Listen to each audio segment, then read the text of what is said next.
Hello my loves and welcome back. And if you're new here, then thank you for stopping by. Today we're going to talk about Trikonasana, triangle pose. Trikonasana because it can be kind of a tricky pose. Not really. The problem lies in the fact that many of the cues that we've been told to use in a traditional yoga asana aren't really suitable for many bodies, including mine. So what I'm going to suggest is you try a few little tips and tricks to get yourself a little happier in Trikonasana. So first of all, the traditional way of doing this is that you step the feet nice and wide, and then you turn one foot out, keep yourself between two panes of glass, and then tip over. Now, as you can see, this doesn't work. It just doesn't. It's really not that healthy for your hips either. So let's look at a different way to do Trikonasana. And the first thing that I'm going to suggest that you do is grab a couple of blocks. As you grab those blocks, we're going to incorporate some wall. So let your bum nestle a wall here. Bring a block to the inside edge of your right foot. I know you can't see my right foot right now because it's hiding behind the block. Right toes pointing in the same direction as the block here, away from your body, away from that right side. My preferred method is rather than having this left foot parallel with the back of our mat here, I'm going to suggest that you lift and turn the left foot in slightly, so that if there was a piece of pizza between you and that back wall, it will be a nice large slice of pizza. So right now, thinking about the pelvis's connection to the wall, my right side of my pelvis is connected, my left side is not. There's a little bit of space there, small little bit of space. Arms might open out. The way I like to teach it is the way that one of my mentors taught me, was that the hand holding the block, that's your spout.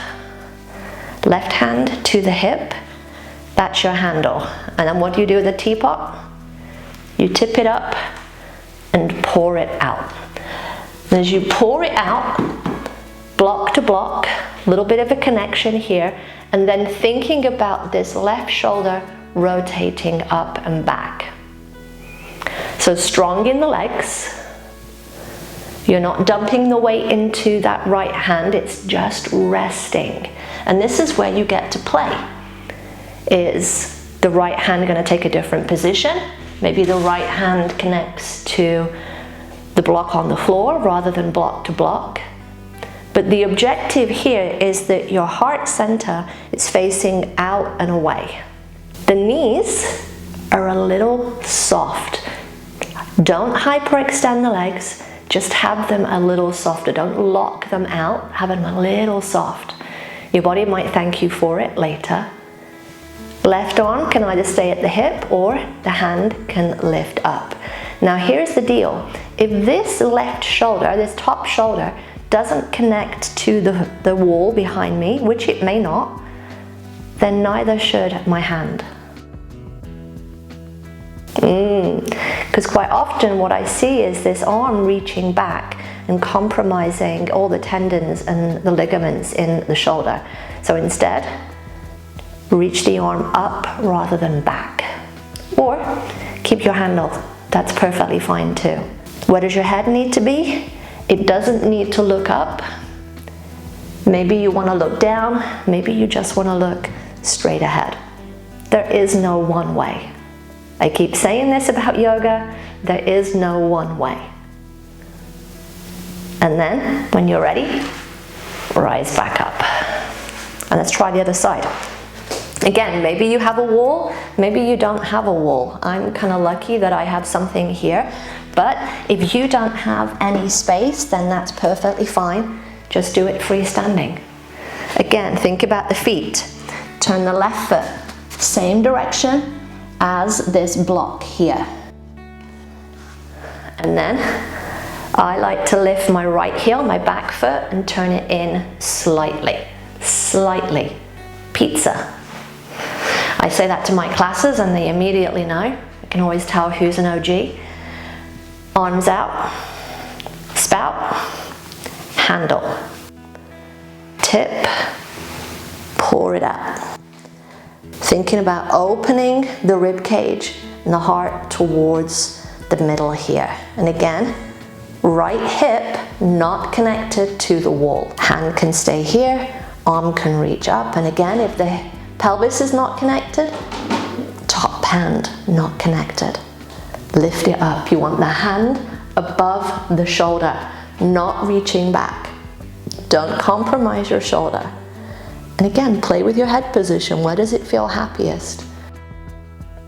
You don't have to look up, especially if, like me, you experience vertigo. Looking up, not the best. And again, you have the opportunity here to play. Maybe you take the block to a lower value. How does that feel?